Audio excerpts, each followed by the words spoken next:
صحیح مسلم میں اوپر تلے 4 حدیث ہیں 6225 سے 6228 تک۔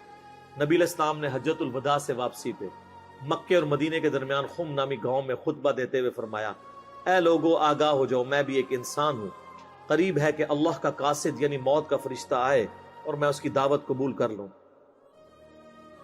میں اپنے باتوں میں 2 بھاری چیزیں چھوڑ کے جا رہا ہوں۔ ان میں سے پہلی بھاری چیز اللہ کی کتاب ہے، اس میں ہدایت ہے، اس میں نور ہے۔ اللہ کی کتاب اللہ کی رسی ہے، تم اسے پکڑو، اپنا تعلق اس کے ساتھ مضبوط کرو، جو اسے پکڑے گا وہ ہدایت پہ ہوگا، جو چھوڑ دے گا گمراہ ہو جائے گا۔ اور دوسری بھاری چیز میرے اہل بیت ہے، میں اپنے اہل بیت کے معاملے میں تمہیں اللہ کا خوف دلاتا ہوں، میں اپنے اہل بیت کے معاملے میں تمہیں اللہ کا خوف دلاتا ہوں، میں اپنے اہل بیت کے معاملے میں تمہیں اللہ کا خوف دلاتا ہوں۔ 3 دفعہ نبی علیہ السلام نے فرمایا۔ اس لیے آپ صحیح مسلم میں حدیث 6225 سے 8 تک 4 حدیث کے اوپر باب پتہ کیا ہے؟ فضائل مولا علی، حالانکہ اس میں مولا علی کا کوئی نام ہی نہیں ہے۔ وہ اس لیے کہ مسلم شریف جب جن لوگوں نے اس کے اوپر تبویب کی، باب باندھے، امام نبوی کو پتا تھا یہ کس موقع پہ آپ علیہ السلام نے فرمایا ہے، وہاں کون تھا، وہ آپ کو ڈیٹیل حدیث پھر ملے گی جامعہ ترمذی میں، اس کا ایک حصہ ڈیٹیل پوری ملے گی سنن نسائی الکبریٰ کے اندر، المستدرک للحاکم کے اندر، مسند امام احمد میں، اور مشکات میں بھی آپ کو تیسری جلد میں ملے گا کہ نبی علیہ السلام نے اس موقع پہ جب یہ فرمایا نا، تو آپ علیہ السلام نے مولا علی کو بلا کے اپنے ساتھ کھڑا کر کے اپنا ہاتھ ان کے ہاتھ کے اوپر رکھ کے یوں صحابہ میں بلند کر کے کہا، من کنت مولاہ فہذا علی مولاہ۔ اور اس سے پہلے آپ علیہ السلام نے سورہ احزاب کی آیت نمبر 6 تلاوت کی، النبی اولی بالمؤمنین من انفسہم، نبی سرپرست ہیں، حق رکھتے ہیں جانوں سے بھی بڑھ کے امتیوں کے اوپر۔ کیوں؟ امتیوں کا کام ہے کہ نبی کو بچانے کے لیے اپنی جان دے دے، اتنا حق ہے۔ اپنے ماں باپ اولاد سب سے بڑھ کے عزیز سمجھنا ہے، جو بخاری مسلم میں حدیث ہے، سب سے زیادہ حق رکھتے ہیں۔ یہ آیت آپ نے تلاوت کر کے کہا کہ میرے صحابہ کیا تم میرا حق ولایت یا حق سرپرستی اپنے اوپر تسلیم کرتے ہو؟ سب نے کہا بلا یا رسول۔ تو آپ مجھے بتائیں، آپ تمہید تو یہ بنا رہے ہیں حق ولایت والا، سرپرستی والا، تو طارق جمیل صاحب نے جب مولا کا ترجمہ یہ کر دیا تو سارے پنجے جھاڑ کے ان کے پیچھے پڑ گئے، کہتے ہیں اپنی طرف سے کہاں ہے؟ نبی علیہ السلام کہہ رہے ہیں النبی اولی بالمؤمنین من انفسہم، نبی علیہ السلام اس کا ترجمہ کر رہے ہیں کہ میں سرپرست ہوں سارے مومنین کا۔ تو آپ نے جب یہ آیت تلاوت کی، سب نے کہا بلا یا رسول اللہ، کوئی شک نہیں۔ تو آپ نے پھر فرمایا من کنت مولا ہوں، پھر جس کا سرپرست اور آقا اور مولا میں ہوں، فعلی مولا ہوں، پھر علی بھی اس کا مولا ہے۔ اور پھر آپ نے اسی حالت میں کہا اے اللہ اس سے محبت رکھ جو علی سے محبت رکھ، اور اس سے دشمنی رکھ جو علی سے دشمنی رکھ۔ اور سر اس سے بڑھ کے تو مسلم کی حدیث ہے 240، علی سے محبت نہیں رکھے گا مگر مؤمن، علی سے بغض نہیں رکھے گا مگر منافق۔ پھر جو فضائل صحابہ احمد بن حنبل کی کتاب میں جو 2 حدیثیں ہیں مولا علی سے موقوفاً، کہ انہوں نے فرمایا کہ میری وجہ سے 2 فرقے گمراہ ہو جائیں گے اور 2 فرقے دوزخ میں چلے جائیں گے، ایک میری محبت میں غلوف کر کے اور ایک میری دشمنی میں۔ تو محبت میں غلوف کرنے والے تو سارے کہتے ہیں وہ رافضی ہیں، تو یہ دشمنی میں غلوف کرنے والے کون ہیں؟ خود ہیں یہ جو یہ بیان کر رہے ہوتے ہیں، اس لیے وہ چھپا جاتے ہیں۔ اللہ معافی دے آپ اور شہزاد بھائی نے جڑا سنایا سی، ہمارے ایک شہزاد بھائی ہیں نا، تو وہ ایک اہل حدیث بھائی کو نا یہ حدیث سنا رہے تھے، تو انہوں نے کہا ہاں بالکل بالکل۔ اچھا، اس نے آگے سے سوال کر لیا کہ یہ جو دشمنی کرنے، جو محبت کرنے والے ہیں وہ تو یہ شیعہ رافضی ہیں، تو یہ جو دشمنی میں بغض رکھنے والے یہ کون ہے؟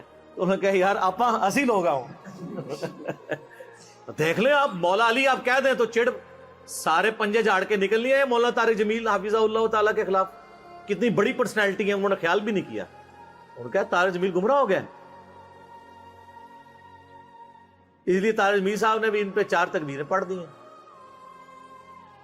ان کو پتہ چل گیا کہ یہ لوگ تو یعنی سچائی کو قبول نہیں کریں گے۔ تو یہاں مولا کا معنی سرپرست ہے۔ پھر وہ کلپ چڑھائے ہوئے بڑے بڑے مفتیوں نے، وہ کہتے ہیں جی آگے الفاظ پڑھیں، آگے لکھا ہے اے اللہ اس سے محبت رکھ جو علی سے محبت رکھے، اس سے دشمنی رکھ جو علی سے دشمنی رکھے۔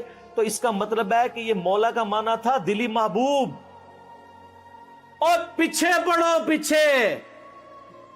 پیچھے ہے النبی اولی بالمؤمنین من انفسہم، سمجھ آئی؟ جیسے بریلوی کہتے ہیں اگے پڑھو اگے صراط الذین انعمت علیہم، اسی کہنا پیچھے پڑھو پیچھے، ایاک نعبد و ایاک نستعین، قبراں نو منگنے والے نہیں، اللہ کو منگنے والے۔ اور اس دن صراط المستقیم، سیدھا راستہ نبی الاسلام کا، تو کچھ اگوں پڑھ دینے کچھ پیچھوں پڑھ دینے۔ سٹارٹ یہ حدیث سے ہوئی النبی اولا بالمؤمنین من انفسہم وازواجہ امہاتہم۔ سر یہ جو باتیں میں کر رہا ہوں انشاءاللہ یہ میرے جب کلپ چڑھ رہے ہیں نا، قیامت تک کے لیے ان کے منہ بند ہو جائیں گے جو انہوں نے کلپ چڑھائے ہوئے ہیں جی، اور مولا کا یہ معنی نہیں وہ ہے، سارے معنی میں نے بیان کر دیے۔ اب لوگ خود فیصلہ کریں گے کہ یہاں پہ مولا کا معنی کیا ہے جب یہ آیت پڑھی جا رہی ہو النبی اولا بالمؤمنین من انفسہم، اور بلکہ مسند احمد میں الفاظ ہیں، ہمارے نزدیک تو وہ والا حصہ ضعیف ہے، لیکن کتنے محدثین ہیں جو اس کو صحیح سمجھتے ہیں انکلوڈنگ بریلوی دیوبندیوں کے بزرگ، کہ جب نبی اسلام نے یہ فرمایا تو سیدنا عمر نے آ کے حضرت علی کو کہا کہ آپ کو مبارک ہو، آپ تو سارے مومنین کے مولا بن گئے ہیں۔ تو حضرت عمر جب یہ کہہ رہے تھے کہ آپ کو مبارک ہو آپ مولا بن گئے ہیں، تو حضرت عمر کو بھی پتا تھا میں مولا ہوں، تو حضرت علی کو کہنا چاہیے تھا کہ یار مولا تو تم بھی ہو، سارے صحابہ سے محبت رکھنی چاہیے۔ حضرت عمر خود مولا نہیں تھے کیا؟ تھے، تو وہ علی کو کیوں کہہ رہے ہیں کہ مبارک ہو آپ تو سب کے مولا بن گئے؟ وہ سر وہ یہی والے مولا بنے، النبی اولا بالمؤمنین من انفسہم وازواجہ امہاتہم۔ تو یہ اکثر کہتے ہیں کہ جی وہ علی مولا کہنے سے وہ جو ہے نا پھر وہ اس طرف لوگ چل پڑیں گے، تو سر وہ تو آپ اللہم صلی علی سیدنا و مولانا محمد پڑھیں گے تو وہاں تو مولا نہ ہے جو قرآن میں انت مولانا فانصرنا علی القوم الکافرین، تو آپ دروشی میں مولانا پڑھنا چھوڑ دیں گے؟ تو دیکھیں آپ اہل بیت کی دشمنی انسان کو کہاں تک لے جاتی ہے کہ آپ کو پھر بہت کچھ چھوڑنا پڑ جاتا ہے۔ تو بہتر یہ ہے کہ آپ صبح و شام تسبیح نہ نکالا کریں، صرف ایک دفعہ کہہ لیا کریں کیا نہ میں وہابی نہ میں بابی، میں ہوں مسلم علمی کتابی۔ نہ ہم سو کالڈ وہابی ہیں، کوئی علمی بات کرے اسے وہابی کی گالی دے دیتے ہیں، اپنے زوم میں سے گالی سمجھتے ہیں، اور نہ ہم بابوں کا دفاع کرنے والے بابی ہیں، ہم علمی کتابی۔ تو مولا علی ہمارے مولا ہیں جی، اور انشاءاللہ ہمیں قیامت والے دن مولا علی کے ساتھ ہماری دعا ہے اللہ تعالیٰ ہمیں ان کے ساتھ محشور فرمائے، اہل بیت کے ساتھ محشور کرے، اور مولا علی کے دشمنوں کو، ان سے بغض رکھنے والوں کو آل امیہ کے ساتھ محشور کرے جن کی وہ طرفداری کر رہے ہوتے ہیں، ٹھیک ہے، تاکہ ان کو وہ کہتے ہیں بیان نہیں، وہ ایک اہل حدیث عالم مجھے کہنے لگے کہ یار وہ کٹر ناسبی تھے، پھر بعد میں جب وہ چینج ہوئے 60+ ایج ہے، کہتے ہیں میں نے جمعہ پڑھایا تو میرے ماموں بھی تھے جو اہل حدیث عالم تھے۔ یہ اہل حدیث کا حال ہے، دیوبندی بریلوی تو بیچارے بالکل ہی گئے گزرے ہوتے ہیں علمی طور پہ، پھر بھی اہل حدیث کی اپروچ پھر بھی علمی ہے، قرآن و حدیث سے شغف ہوتا ہے۔ تو کہتے ہیں میں نے پہلی دفعہ زندگی میں محرم کا جمعہ فضائل اہل بیت پہ پڑھایا، تو کہتے ہیں اس میں میں نے حدیث بیان کر دی کہ علی سے محبت نہیں رکھے گا مگر مؤمن، علی سے بغض نہیں رکھے گا مگر منافق۔ تو میرا جو ماما جو عالم تھا مجھے کہنے لگا اے حدیث کتنے لکھی ہے؟ تو میں نے کہا مسلم شریف میں۔ کہتا لکھی ہوئی سی تو ضروری تو نہیں سی کہ بیان بھی کیتی جاندی، کہ اگر لکھی ہوئی تھی تو ضروری تھا بیان بھی کرتے۔ یہ سر لٹمس ٹیسٹ ہے، کسی جو کہتا نا مجھے اہل بیت سے بڑی عقیدت ہے، نہیں ہم صحابہ کا بھی احترام کرتے ہیں اہل بیت کا، آپ اس کو ایک میسج کر دیں علی سے محبت نہیں رکھے گا مگر مومن، علی سے بغض نہیں رکھے گا مگر منافق، تو آپ اس کے رسپانس سے چیک کر لیجئے گا وہ کتنی محبت کرتا ہے۔ لیکن یہی آپ جعلی حدیث بنا لیں کہ ابو بکر عمر عثمان سے مومن ہی محبت رکھے گا اور اس سے دشمنی منافق ہی رکھے گا، آپ کو کچھ بھی نہیں کوئی کرے گا۔ آپ کسی اہل حدیث کی مسجد میں یہ وائٹ بورڈ پہ حدیث لکھ کے لگا دیں علی سے محبت نہیں رکھے گا مگر مومن، علی سے بغض نہیں رکھے گا مگر منافق، تو آپ دیکھیے گا پھر شام تک وہاں پہ گڑبڑ شروع ہو جائے گی کہ کوئی شیعہ لکھ گیا۔ اور حضرت ابو بکر کے لیے جعلی بنا کے لکھ دیں، کوئی تکلیف ہی نہیں ہوگی۔ آپ کو میں بتا رہا ہوں مینٹالٹی کیسے بنائی گئی ہے۔ تو جب جو بیماری ہوتی ہے نا اسی کا علاج ہوتا ہے۔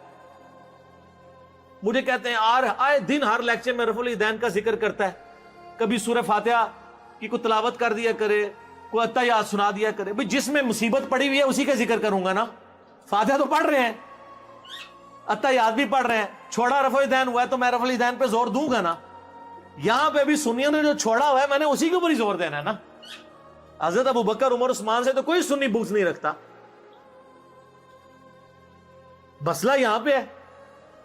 وہ کہتے ہیں ہم انکاری تو نہیں حضرت علی کی شانوں کے، ہم کہتے ہیں انکاری کا مسئلہ نہیں ہے، آپ اقراری نہیں ہیں۔ ہم کب کہہ رہے ہیں آپ انکاری ہیں؟ جتنے شد و مت سے آپ باقیوں کے لیے اقرار کرتے ہیں مولا علی کے لیے بھی کریں۔ ان کے اوپر بھی کانفرنسز کروائیں.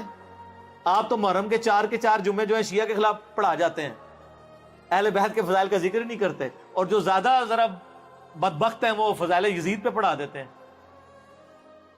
تو پھر اہل بیت کی باری کب آئے گی؟ خود آپ نے ان کو ان کے کھاتے میں ڈال دیا ہوا ہے. خیر اللہ کا شکر ہے, اب تو میں یعنی سیٹسفائی ہوں. اتنا کچھ کام یوٹیوب حفظہ اللہ تعالی اور گوگل دامت برکاتہم عالیہ اور فیس بک مدہ ذلہ اور آیت اللہ واٹس ایپ, اللہ کی نشانیوں میں سے ایک نشانی ہے سر. واٹس ایپ بہت بڑی نشانی ہے. سیکنڈز میں لاکھوں لوگوں تک آپ کا میسج پہنچتا ہے.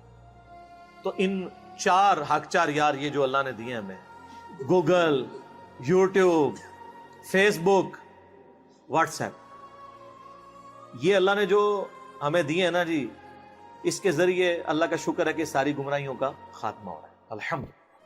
ٹھیک ہو. اللہ تعالیٰ سے دعا ہے جو حق بات میں نے کہی اللہ تعالیٰ ہمارے دلوں میں راسخ فرمائے. اگر جذبات میں میرے منہ سے غلط بات نکل گئی اللہ تعالیٰ ہمارے دلوں سے معاف کر دے.